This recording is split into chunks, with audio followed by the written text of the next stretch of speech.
On this Lazarus Saturday of 2020, I wanted to read from you a passage from Crime and Punishment, of which the story of Lazarus is an important theme.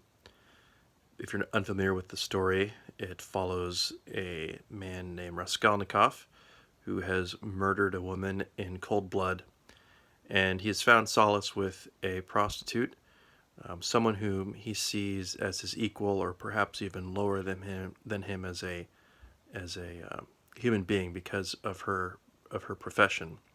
And he's finally confessed to the crime, but he just refuses to be honest about why he did it, and she's trying to pull it out of him. And it comes to this point. "Oh, Sonia," he cried irritably, and was about to retort, but then remained scornfully silent.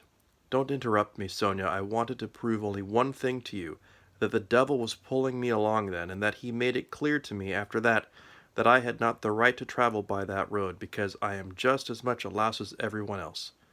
He flouted me, and now I have come to you. Take me in. If I were not a louse, would I have come to you? Listen, when I went to the old woman's that time, it was only to test myself. Understand that. And you committed murder. Murder. But really, what kind of murder? Is that how murder is done? Do people go to murder as I went then? I will tell you some time how I went. Did I murder the old woman? I killed myself, not that creature. There and then I murdered myself at one blow, forever. But it was the devil who killed the old hag, not I. That's enough, Sonia, enough, enough. Leave me alone," he exclaimed in a sudden convulsion of anguish. "Leave me alone."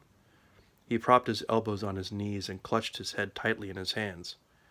"How you are suffering," broke in a tormented wail from Sonia.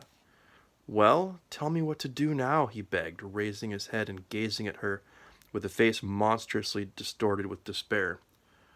"What to do?"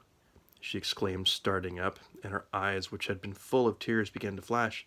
"Get up!" She seized him by the shoulder, and he stood up, looking at her almost in consternation. "Go at once, this instant. Stand at the crossroads. First bow down and kiss the earth you have desecrated.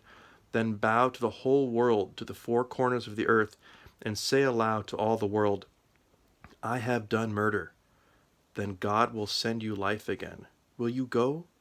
Will you go?" she implored him, shaking all over, as if in a fit, seizing both his hands and squeezing them tightly in her own, with her burning gaze fixed on him. He was amazed and thunderstruck at her sudden exaltation. "You mean prison, don't you, Sonia? You think I must denounce myself?" he asked gloomily. "Accept suffering and achieve atonement through it. That is what you must do."